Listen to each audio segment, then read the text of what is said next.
ఉన్న బంగారాన్ని విడిపించి ఆ రోజు ఆన్లైన్ రేటుకే మేము కొంటాం. Sharma gold company. నమస్కారం, సుమన్ టీవీకి స్వాగతం. జూన్ మాసంలో ద్వాదశ రాశుల వారికి ఏ రకంగా ఉండిపోతుంది, ఎటువంటి దైవారాధన చేసుకొని ఎటువంటి పరిహారాలని పాటిస్తే వాళ్ళకి శుభయోగంగా ఉండిపోతుంది, ఈ విషయాన్ని తెలియజేసేందుకు మనతో పాటు ఉన్నారు ప్రముఖ జ్యోతిష్య శాస్త్ర పండితులు బ్రహ్మశ్రీ నందివట్ల శ్రీహరి శర్మ గారు. గురుగారు నమస్కారం. వాగర్థావివ సంపృక్తౌ వాగర్థ ప్రతిపత్తయే జగతః పితరౌ వందే పార్వతీ పరమేశ్వరౌ. సదాశివసమారంభాం శంకరాచార్య మధ్యమాం అస్మదాచార్యపర్యంతం వందే గురుపరంపరాం. ఆదిత్యాయ చ సోమాయ మంగళాయ బుధాయ చ గురుశుక్రశనిభ్యశ్చ రాహవే కేతవే నమః. గురుగారు, మీనరాశి వారికి ఈ జూన్ మాసంలో గ్రహ సంచారం ఎలా ఉంది, ఎటువంటి ఫలితాలను ఇస్తున్నాయి? ఈ జూన్ నెల మాసంలో మీనరాశి వారికి సంబంధించినటువంటి ఫలితాలు తెలుసుకునే ముందు ఈ యొక్క జూన్ నెలలో గ్రహ సంచారం ఏ విధంగా ఉందో తెలుసుకుందాం. రాశిలోని రాహు, సప్తమంలో కేతు, 12వ ఇంట శని, 2వ ఇంట కుజుడు, 3వ ఇంట రవి, గురు, శుక్ర, బుధులు. 14వ తారీఖు వరకు రవి, గురు, శుక్ర, బుధులు కలిసి ఉంటే 14వ తారీఖు నుంచి రవి, శుక్ర, బుధులు చతుర్థ స్థానమందు గ్రహ సంచారం చేయడం కారణం చేత ప్రతికూలమైనటువంటి వాతావరణం అధికంగా ఉన్నప్పటికీ దైవానుగ్రహం చేత మీరు ముందుకు సాగాలి. ఇది గమనించుకోండి. ఎందుకనంటే జన్మరాశి యందు, సప్తమ రాశి యందు పాపగ్రహ రాశి సంచారం, అలాగే 12వ రాశి యందు శని సంచారము, 2వ రాశి యందు కుజ సంచారం, పాపగ్రహ సంచార ప్రభావం అధికంగా ఉండడం చేత ముఖ్యంగా ముందు నొయ్యి వెనక గొయ్యి, ముందు 2 అడుగులు వేస్తే వెనక్కి 4 అడుగులు వేయడం, ఇలాంటివి అనేటువంటివి ఈ యొక్క మీనరాశి వారికి ఉంటాయని చెప్పవచ్చు.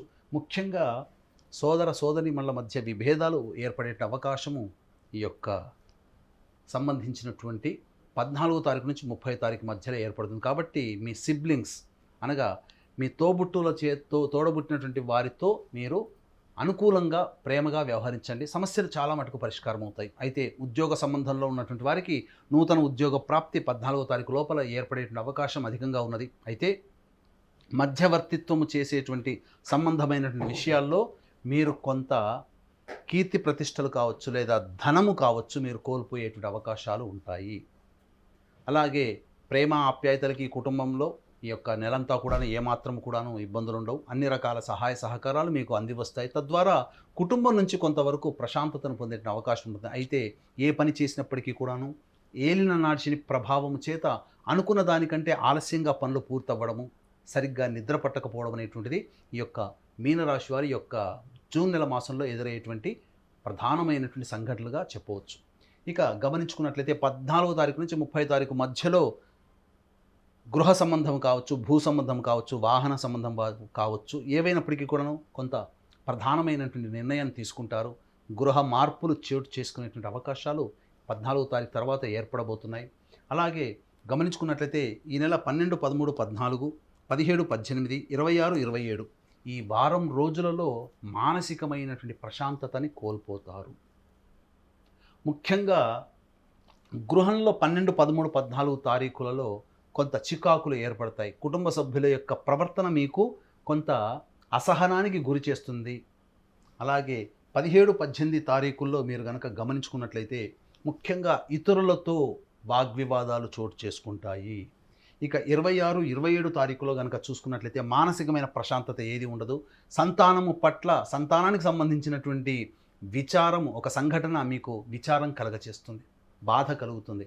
కాబట్టి జాగ్రత్తలు పాటించండి. ఏది ఏమైనప్పటికీ కూడాను మీ యొక్క వాక్కుని ఎంత అదుపులో పెట్టుకుంటే ఈ యొక్క మీనరాశి వారు అంత చక్కగా ఉంటారు. ముఖ్యంగా తండ్రి గారి ఆరోగ్యం ఈ జూన్ నెలలో కాస్త దెబ్బతింటుంది. కాబట్టి తండ్రి గారి ఆరోగ్యాన్ని దృష్టిలో పెట్టుకొని మీ యొక్క ప్రవర్తన కావచ్చు, మీరు ముందు చూపుతో మీరు తండ్రి గారి ఆరోగ్యాన్ని మీరు కనుక ఎగ్జామిన్ చేసుకున్నట్లయితే తప్పకుండా సమస్యల నుంచి బయటపడతారు. ఎందుకంటే ఇవన్నీ కూడాను భవిష్యత్తులో జరిగేటువంటి సంఘటనలు కాబట్టి దీన్ని మీరు ఆలోచనతో మీరు ముందడుగు వేసుకున్నట్లయితే మంచి జరుగుతుంది. ఏది ఏమైనప్పటికీ కూడాను ఈ నెల 12, 13, 14, 17, 18, 26, 27 తేదీలలో సమస్యలు అధికంగా ఉంటాయి. మానసిక ప్రశాంతత ఉండదు. కాబట్టి నిర్ణయ శక్తి మనిషికి ఉండదు.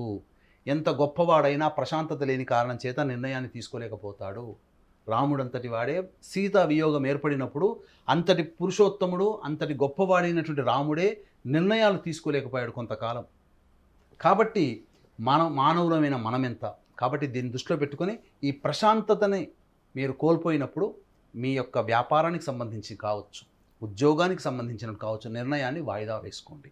ఈ తేదీలలో ముఖ్యంగా నూతన ఉద్యోగస్తులకి ఉద్యోగ ప్రయత్నాలు కొంత శుభ ఫలితాలు పొందుతారని చెప్పవచ్చు. వ్యాపార రంగంలో ఉన్నటువంటి వారికి నిరాశాజనకంగా సాగుతుంది. అధిక పెట్టుబడులు కానీ లేదా నూతన వ్యాపార సంబంధించినటువంటి ప్రణాళికను కానీ వాయిదా వేసుకొని వచ్చే నెలలో కనుక మీరు చూసుకున్నట్లయితే మంచి ఫలితాలు పొందుతారని చెప్పవచ్చు. విద్యార్థులకి ఆశించిన మేర కంటే కొంత మిశ్రమ ఫలితాలు మీరు పొందుతారు. విదేశీ విద్యకు సంబంధించిన ప్రయత్నాలు కొంతవరకు కొలిక్కి వస్తాయి. ముఖ్యంగా విదేశీ యానము జరిగేటువంటి అవకాశాలు ఎక్కువగా ఉన్నాయి. దూర ప్రాంత ప్రయాణము ఈ యొక్క మీనరాశిలో జన్మించినటువంటి వారికి కనబడుతుంది. ఏది ఏమైనప్పటికీ కూడాను ఏలిన నాటి శని ప్రభావము ఈ యొక్క మీనరాశి వారికి ఉండడము, జన్మంలో రాహు ఉండడం కాబట్టి మూర్ఖత్వంతో మొండితనంతో ముందడుగు వేస్తారు. ఏ యొక్క ప్రయత్నంలోనైనా కానీ మొండితనంతో మూర్ఖత్వంతో మీరు కాకుండా మీరు ఆలోచన చేసి మీ యొక్క జీవిత భాగస్వామి కావచ్చు, మీ యొక్క తల్లిదండ్రులు కావచ్చు, వాళ్ళ నిర్ణయానికి అనుకూలంగా మీరు ప్రయత్నం చేసినట్లయితే మీరు మంచిగా శుభ ఫలితాలు పొందుతారని చెప్పొచ్చు. దీన్ని దృష్టిలో పెట్టుకుని ఏలినాటి శని ప్రభావం మీనరాశి వారికి ఉంది కాబట్టి జూన్ 6వ తారీఖు రోజున ఎన్నాళ్ళ నుంచో ఎదురు చూస్తున్నటువంటి శనీశ్వర జయంతి.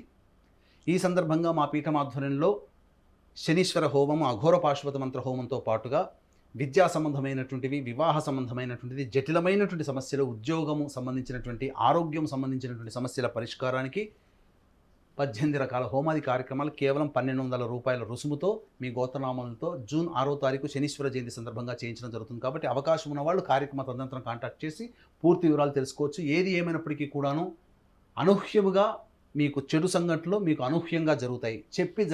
చెప్పకుండా మీకు ఈ మీనరాశి వారికి జరుగుతాయి. కాబట్టి దైవ అనుగ్రహంతో మీరు ముందడుగు వేసినట్లయితే తప్పకుండా మంచి జరుగుతుందని చెప్పవచ్చు. గురుగారు, మరి ఎటువంటి పరిహారాన్ని పాటించుకోవాలంటారు వీళ్ళు? ముఖ్యంగా ఈ యొక్క మీనరాశిలో జన్మించినటువంటి వారు ప్రధానంగా ప్రతిరోజు కాలభైరవ అష్టకం రోజుకి 3 సార్లు పారాయణం చేయడం, అలాగే మంగళవారము, శుక్రవారము అమ్మవారి దేవాలయంలో మీరు అభిషేకము, అర్చన కార్యక్రమం జరిపించుకోవడం చేసినట్లయితే ఈ జూన్ నెల మాసమంతా కూడా ఆనందంగా సమస్యలు అన్నీ కూడాను మీ దగ్గర దాకా వస్తాయి, కానీ మిమ్మల్ని బాధించకుండా వెనుతిరుగుతాయి. తద్వారా ప్రశాంతతతో ఈ యొక్క జూన్ నెల మాసమంతా మీనరాశి వారు పొందుతారని చెప్పవచ్చు. గురుగారు, మీనరాశి వారికి ఈ జూన్ మాసం అంతా ఎలా ఉండబోతుంది, ఎటువంటి పరిహారాలని పాటించుకోవాలనే విషయాన్ని తెలియజేసినందుకు ధన్యవాదాలు. సర్వం శ్రీ ఉమామహేశ్వర పరబ్రహ్మార్పణమస్తు. స్వస్తి. సుమన్ టీవీలో మీ పర్సనల్ అండ్ బిజినెస్ ప్రమోషన్స్ కోసం కింది నెంబర్కి కాంటాక్ట్ చేయండి.